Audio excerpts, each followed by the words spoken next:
Good afternoon, everybody. I'm here this afternoon to present you all about how we came up with a new feature as part of our distributed high throughput computing framework, which is built in-house at Fermilab. So I've been working as a graduate research assistant with the scientific computing division at the lab, and I'll be walking you through as to how we went about designing this feature. So as we all know, by now, most of the high energy physics collaborations require a lot of computational power to get things done.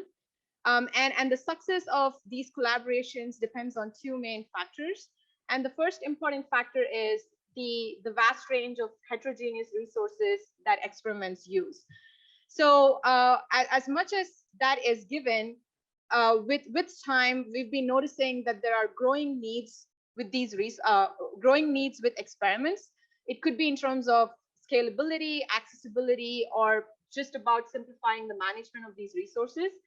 Another thing that we've also been noticing is an upward trend with how resources are becoming more and more heterogeneous, in the sense that they're becoming more diverse, where they could be from different organizations. They could have they could have a different underlying infrastructure, or just be using different authentication schemes.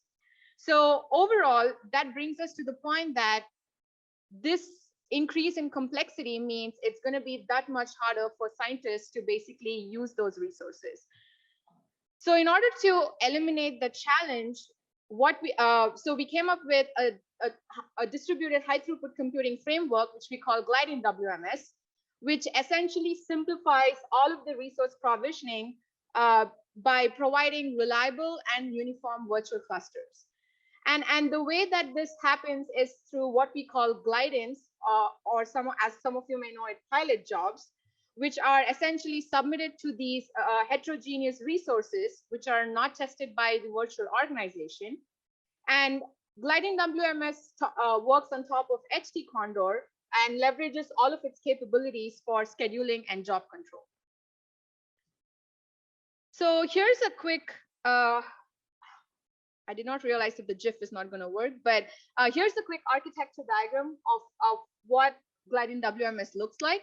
So there's three main components: the front end, the factory, and the Glidein itself. So the front end is essentially something that looks for user jobs and requests the factory to provide the Glideins. Factory essentially self-advertises itself to the front end and listens to requests in order to submit the Glideins based on the incoming job submission. And ultimately, Glideins help provide a customized execution environment for the user jobs that come in through the front end. On the other hand, if you remember, while the increase in while the vast range of heterogeneous resources is one of the success factors, the second success factor for high energy physics collaborations is being able to have access to all the data and the software stack that's required to run all kinds of simulations and analysis. And we need a reliable, a scalable software distribution service to achieve that. And CernVM File System is what's basically used within the community. So the CernVM File System is a write once, read everywhere distributed file system. It is basically optimized to distribute and deploy scientific software to hundreds and thousands of nodes on a worldwide computing architecture infrastructure. And its aspects of scalability, reliability, as well as requiring minimal maintenance is what makes it a more optimized service for software distribution. So having talked about GlideinWMS and CernVM File System, you might be wondering how are these two interconnected for the purposes of this talk. So we did learn that there's an abundant range of computing resources for high energy physics experiments, and CernVM File System is used for those experiments within the particle physics community. However, with a large number of heterogeneous resources, some resources may not provide a local installation of CVMFS, for example, HPC resources. So which means that given that is the case, it would require additional effort by system administrators to install and maintain CVMFS locally on the resource. And overall, and in the big picture of things, this deficiency is going to limit the use of HPC resources just because CVMFS is not present on the resource. So what we wanted to come up with is a feature that would have the ability, that would bring in the ability to use CVMFS even when it is not locally available on the resource, as well as provision CVMFS with as less human intervention as possible. So here's a quick overview of the solution. So what we did was we came up with the idea that why not use the GlideinWMS framework to help us provision CVMFS, where essentially we would just be extending the functionality of the Glidein, which is the pilot job, to take care of the installation when the Glidein recognizes that CVMFS is not locally available on the node, and then also go for a system-wide installation using CVMFS exec, which I'll be discussing a little bit in detail next, to perform installation in an unprivileged mode, meaning no super user or non-root access, since Glidein also does not have any such special privileges. So CVMFS exec is essentially a package support for enabling unprivileged CVMFS use. So it relies on unprivileged user namespaces and fuse configurations. If any of you are interested to know what those are, the appendix section of the slide deck has that information. So CVMFS exec, some of the nice things about this package is that it allows creating distributions with CVMFS software and configuration by using the latest RPMs that are available on the central repository, as well as it supports easy sharing with other users or many machines by through a self-contained distribution as a single file, which could be then distributed to hundreds and thousands of nodes on the computing infrastructure. So as part of the package support, there are 4 different ways or modes of mounting CVMFS as a non-root user. And the right-hand side of this slide basically shows what those 4 modes are and what are the commands associated with using CVMFS exec corresponding to that mode. So the way these modes are distinguished is based on system configuration, more specifically whether the system has whether the system supports unprivileged user namespaces, whether the system has been enabled for unprivileged user namespaces, and whether fuse or any of its related configurations are available on the system. So one thing to note here is the CVMFS exec command, which is listed under mode 2 and 3, is said to be it's said to work better for newer kernels, those specifically which is greater than or equal to RHEL 7.8 or RHEL 8. But and the reason for this is that older kernels do not clean up the mounts when CVMFS would be mounted previously, and that would require a system admin to explicitly unmount those previous mounts with an alternative command such as umount repo, which is listed under mode 1. So our current solution right now uses mode 1, which is mount repo and umount repo, primarily for 2 reasons. One, because of the ability to cater to older kernels with those commands, and 2 is that when we are looking at using mode 2 and 3, it requires slightly advanced handling than what mode 1 allows at this point in time. So from a user or operator standpoint, all that is required is a GlideinWMS that's installed and configured with something greater than or equal to 376 if using with Python Python 2, or something greater than 394 for Python 3 support. As a user, there are 3 attributes that would enable the dynamic use of CVMFS, which is essentially this feature. And these attributes would be defined in a factory configuration file. So the 3 attributes are GlideinWMS CVMFS exec, which basically suggests whether the CVMFS exec tool or package is used for provisioning CVMFS if the worker node is found to not have a local installation of CVMFS. CVMFS underscore SRC essentially says what the source of those latest RPMs for CVMFS and its configuration repositories are. And then Glidein underscore CVMFS is the 3rd attribute, which specifies whether CVMFS or how important it is that CVMFS should be installed or available on a resource or entry point. But under the hood, this is what it basically looks like. So as part of the Glidein setup,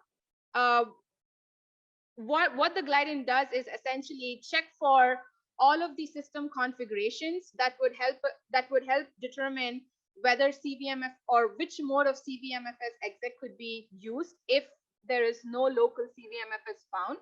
So it basically checks for operating system, checks for whether unprivileged user namespaces are supported or enabled, checks for fuse configurations, and then downloads. And if all of these 3 checkboxes tick off, then the Glidein downloads the corresponding CVMFS exec distribution file based on what the specifications of the worker node are. And then once the distribution file is downloaded, then the Glidein makes the decision about what the best option is going to be between using different modes to dynamically mount CVMFS on the resource that it's looking at. As part of the user job execution, it's as equivalent to that taken care of by HTCondor. And as part of the cleanup, the Glidein would also be unmounting the CVMFS file system that it would have been mounted during its initial setup, and then terminate with the cleanup action.